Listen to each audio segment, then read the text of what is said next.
मेरी इस यात्रा में जहाँ मैं श्री रामचरितमानस का जिसको तुलसीदास जी ने अवधी भाषा में लिखा है, उसको सरल भाषा में अध्ययन कर रही हूँ, समझने का प्रयास कर रही हूँ और वही आपसे बांट रही हूँ। इसमें जुड़ने के लिए आप सबका मैं बहुत-बहुत आभार व्यक्त करती हूँ।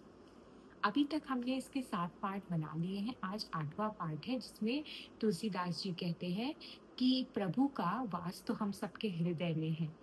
लेकिन हम सब जीव फिर भी दुखी हैं और दीनहीन महसूस करते हैं। लेकिन जैसे ही हम नाम का जतन करने लगते हैं, राम जी के नाम लेने लगते हैं, तो वैसे ही वो ब्रह्मा जी ऐसे प्रकट हो जाते हैं जैसे रत्न के जानने से उसका मूल्य प्रकट हो जाता है। कोई अगर आपको ऐसा हीरा मिले, कोई सोना मिले जो आपको पता ना हो कि वो इतना बहुमूल्य, और जैसे ही उसका हमें भाव पता चलता है, उसका रेट पता चलता है, तो हम एकदम भौचक्के के रह जाते हैं। उसी तरह जब हम नाम का जाप करते रहते हैं तो हमारे जो हृदय में ब्रह्मा जी का वास है वो अपने आप प्रकट होने लगता है और तब हमें रियलाइज होता है कि अरे ये तो हमारे भीतर ही थे।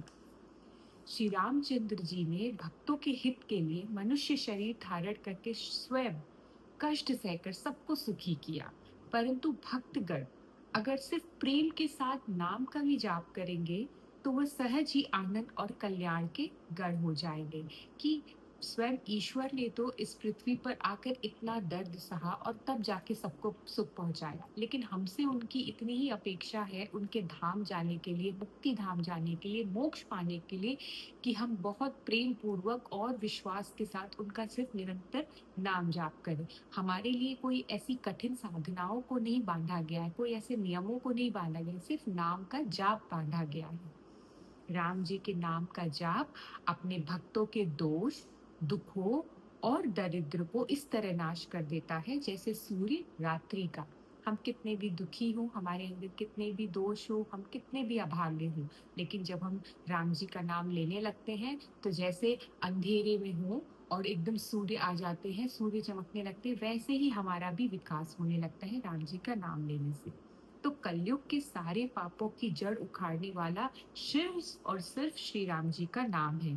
श्री रघुनाथ जी ने तो शबरी को, जटायु आदि को, ये सब उत्तम सेवक वाक्य है, उनको मुक्ति दी अपने जीवन काल में। परंतु हम जैसे अनगिनत दुष्टों को सिर्फ उनके नाम से उद्धार करने का ये हमको एक अमूल्य रत्न दिया है कि तुम लोग उत्तम श्रेणी के भक्त ना भी हो, दुष्ट भी हो, दोषी भी हो, अंधकार मलिन हो, लेकिन फिर भी अगर तुम लोग मेरा नाम लोगे तो भी मैं तुमको वही स्थिति प्राप्त कराऊंगा जैसे मैंने अपने उच्चतम भक्तों को प्राप्त कराई। जो श्री राम जी का नाम लेते हैं उनको स्वप्न में भी कोई फिर चिंता नहीं सताती। आपने देखा होगा कि मन में जो सुकून होता है वो आज के जमाने में सबका खो गया है। हर आदमी परेशान है, बेचैन है, उसको कहीं भी एक पल सुकून का नहीं मिलता। लेकिन अगर राम जी का नाम हमने ले लिया तो हमें स्वप्न में भी कोई चिंता नहीं सताएगी।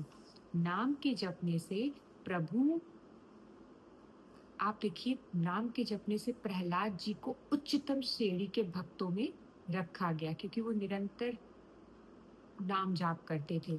ध्रुव जी ने भी एक बार खिन्न होके, क्योंकि वो राजा की गोद में बैठना चाहते थे, लेकिन राजा ने कहा कि सिर्फ राजा के बेटे को ही उनकी गोद में बैठने का अधिकार है, तो वो इतना निराश हो गए कि अपनी माँ से उन्होंने कहा, उनकी माँ ने उनसे कहा कि तुम जाके विष्णु भगवान की भक्ति करो। कठोर तपस्या करके उन्होंने अपने आप को एक उच्चतम स्थान प्राप्त कराया, ध्रुव लोक, ध्रुव तारा बन के उन्होंने वो स्थान प्राप्त किया सिर्फ नाम जाप के बल से।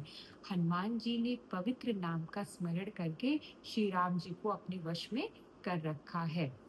नाम की बड़ाई कहाँ तक कहूँ, राम भी नाम के गुणों को नहीं गा सकते, स्वयं राम जी को भी नहीं पता कि उनके नाम में कितने गुण हैं।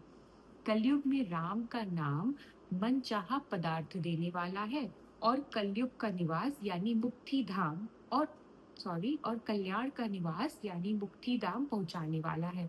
सिर्फ राम के नाम से इस जीवन में हमें जो भी चाहिए वो सब मिल जाएगा और हमें उसको भोगते हुए, उसको प्राप्त करने के बाद, अपनी सारी इच्छाओं की पूर्ति करने के बाद हमें मुक्ति धाम भी जाने का अवसर मिलेगा सिर्फ श्री राम जी के नाम के जाप से। कलयुग में नाम कल्प वृक्ष है जो स्मरण करते ही संसार के सब जंजालों को नाश कर देने वाला है।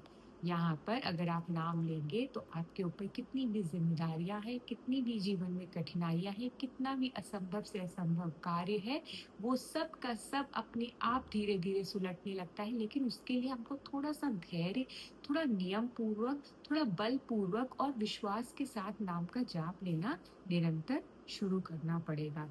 कलयुग में राम जी का नाम मनवांछित फल देने वाला है। कोई ऐसी कठोर साधना की ज़रूरत नहीं है जैसे कि बाकी चारों युग में लोग किया करते थे, इतना जप, तप, कठोर तपस्या, यज्ञ। यहाँ पर तो हमें सिर्फ नाम लेना है और हमारी सारी इच्छाएँ भी पूरी होंगी। हमें ऐसा नहीं है हमें वैराग्य लेना है, हमें अपनी सारी इच्छाओं को मारना है। हमारी सारी इच्छाओं की पूर्ति होने के साथ-साथ हमें मुक्ति धाम का में स्थान मिलेगा अगर हम राम जी के नाम का उच्चारण करेंगे।